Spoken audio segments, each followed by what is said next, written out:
mass shooters there have been in America over the last 10 years? Counting or not counting gang violence? Great. Active shooter at the Charlie Kirk event. September 10th, 2025. A calm afternoon on the campus of Utah Valley University turned into one of the most shocking days in modern American politics. Charlie Kirk, the outspoken conservative activist and founder of Turning Point USA, was shot while speaking on stage in front of a live audience. Within minutes, the nation was shaken, questions were raised, and a new chapter of political violence had begun. Charlie Kirk wasn't just another political commentator.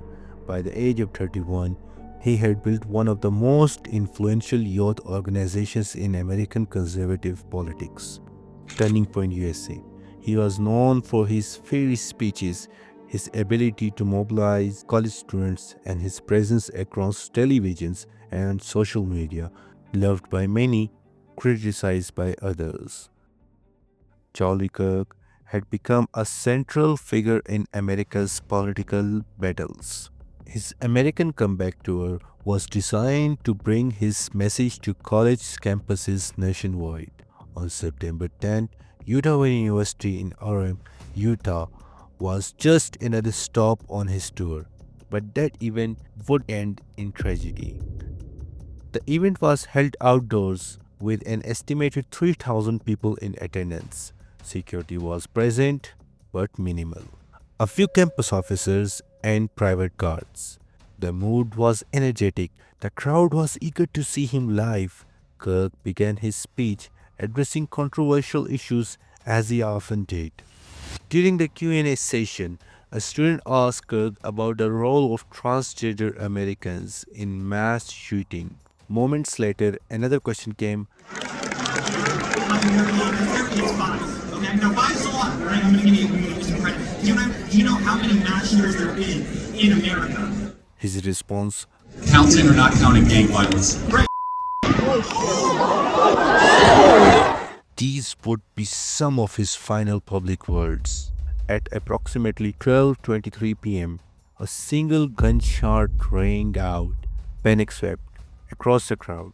Charlie Kirk collapsed on stage, struck in the neck by a sniper's bullet fired from a rooftop nearly 200 yards away.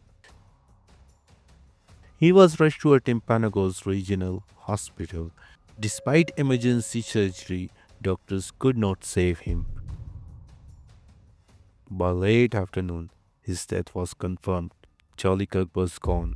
Within hours, investigators began piecing together the attack. Witnesses reported seeing movement on a rooftop overlooking the event.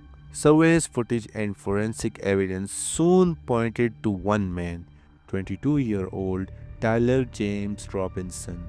Robinson was arrested days later in Provo, Utah.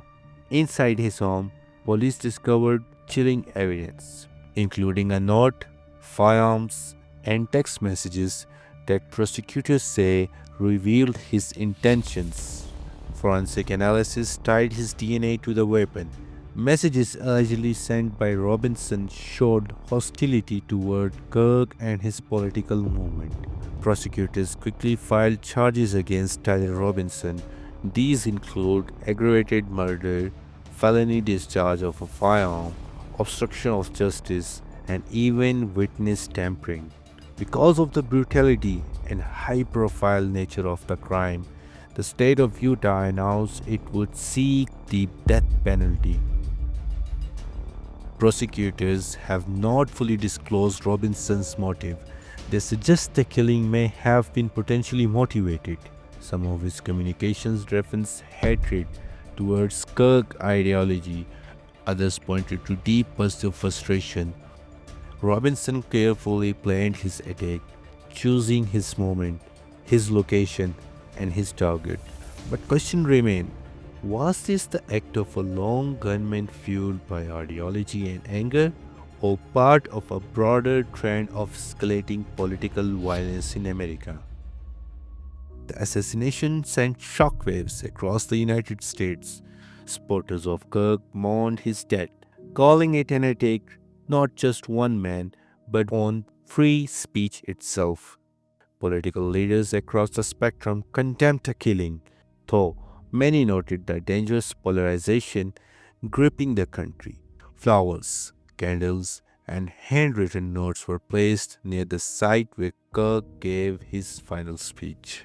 This was not the first time America had witnessed political violence, from President John F. Kennedy in 1963 to Robert F. Kennedy in 1968, and attempts on Ronald Reagan and others. History has shown that political assassination leaves deep scars, but in 2025, the killing of Charlie Kirk reignited fears that America was entering yet another dangerous era of ideological warfare.